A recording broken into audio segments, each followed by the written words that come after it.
माधव आनंद, क्योंकि युवा हैं आज ज्यादातर लोग इस पैनल में, आपको चक्र फैला रहे हैं। अगर डुप्लीकेसी हो रही है, लोग स्कूल में नहीं आ रहे तो नाम कटेंगे। और इतने बड़े पैमाने पर शिक्षक भर्ती पहले कभी हुई नहीं। आपको परेशानी इस बात को लेकर है, अगर मैं अभिषेक की बात मानूं तो। संदीप जी, अभिषेक जी खुद भी एक प्रोफेसर हैं और टीचर हैं, जहां तक मुझे पता है, क्योंकि हम लोगों ने लंबे अरसे तक साथ में काम किया है। और उनको भी पता है कि नीतीश जी की सरकार का मैं बड़ी गंभीरता से कहना चाहता हूं। और अभिषेक जी की मजबूरी हो सकती है, मेरे अनुज हैं, क्योंकि सरकार के साथ हैं, सर उस पार्टी में हैं, तो डिफेंड करना उनकी रिस्पॉन्सिबिलिटी भी है। लेकिन नीतीश जी की अगर सरकार का पूरे कार्यकाल का अगर देखा जाए तो सबसे बड़ा फेलियर जो है या अनुपलब्धि जिसको कहें, वह है कि पूरे शिक्षा व्यवस्था और स्वास्थ्य व्यवस्था को उन्होंने ध्वस्त करने का काम किया है। और संदीप जी, बहुत गंभीर विषय है।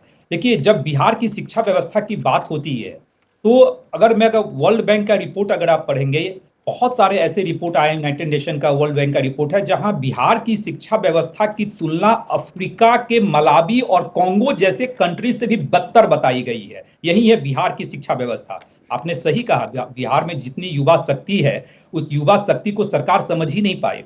और सरकार कह रही है कि विपक्ष जो है सो राजनीति कर रही है, कुचक्र जो है सो कर रहा है। मैं नीतीश जी से और अभिषेक जी से कहना चाहता हूं, देखिए, बिहार में आरजेडी की खासकर जब आरजेडी रही है सत्ता में, चाहे वो अकेले अपने बल पे हो या गठबंधन के माध्यम से हो, और आरजेडी सत्ता में हो और कोई भी बहाली की प्रक्रिया निष्पक्ष हो, यह असंभव है, नेक्स्ट टू इम्पॉसिबल है संदीप जी। पूरा आपने तो कोई भर्ती की ही नहीं सरकार में। 1.25 साल पहले तक तो आप भी सरकार में थे।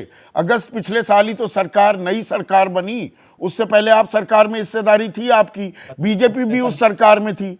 संदीप जी, निश्चित रूप से सरकार में बीजेपी भी रही है, और निश्चित रूप से जो मुख्यमंत्री होते हैं, जो नेतृत्व प्रदान करता है, उनकी रिस्पॉन्सिबिलिटी होती है। आदरणीय मुख्यमंत्री जी ने कहा कि भाई छात्रों के प्रोत्साहन के लिए कितनी सारी योजनाएं लागू की। अगर 20 लाख लोगों को जो है हटा दिया गया है सरकारी स्कूलों से, मुझे कहता है 20 लाख का नंबर कहां से आया संदीप जी? कौन सी साइंटिफिक डेटा है? ये तो डेटा चोरी करती है सरकार। जातिगत गणना में हम लोगों ने देखा है कि किस तरह के डेटा की जैसे हेराफेरी की गई है। और ये तो मैं बड़ी गंभीरता से कहना चाहता हूं, जो अपर सचिव हैं शिक्षा विभाग के और एक प्रोफेसर साहब हैं, शिक्षा मंत्री हैं, अपर सचिव और शिक्षा मंत्री के बीच क्या होता है यह सबको पता है। शिक्षा व्यवस्था को दोनों मिलकर खत्म करने का काम किया है। युवाओं के साथ खेल हो रहा है। शिक्षकों की बहाली की प्रक्रिया में जीतन राम मांझी जी ने सही कहा, और मैं अपने पार्टी के तरफ से भी बड़ी गंभीरता से मांग करता हूं कि इसकी निष्पक्ष जांच होनी चाहिए। जब आपने डोमिसाइल पॉलिसी हटाया तो आदरणीय मुख्यमंत्री जी ने कहा कि तमाम अन्य प्रदेशों से जो लोग आएंगे उसमें उनको रिजर्वेशन नहीं मिलेगा। लेकिन जब बहाली की प्रक्रिया स्टार्ट हुई तो कई सारे ऐसे फर्जी दस्तावेज बना के आरक्षण की सुविधा लेने के लिए भी जो लाइन में लग गए लोग। तो इसकी आप जांच भर्ती नहीं करा पाए, ये खिसियानी बिल्ली खंबा नोचे वाले आरोप क्यों ना मानूं। और आप एक मिनट सुनिएगा, 2005-06 में जब नीतीश कुमार ने बिहार की कमान संभाली तो शिक्षा पर जो बजट था, बजटीय प्रावधान 4,347 करोड़ का, और 23-24 में ये बढ़कर कर दिया गया है 42,351 करोड़। पिछले साल तो था ये 55,111 करोड़।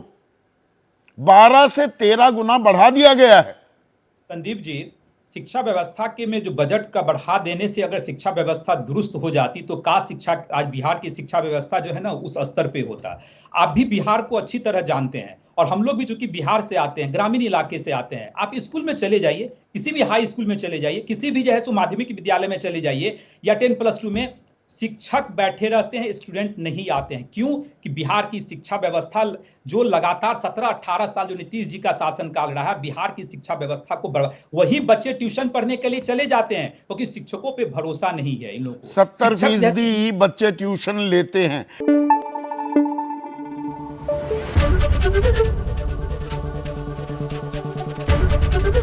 एबीपी न्यूज आपको रखे आगे।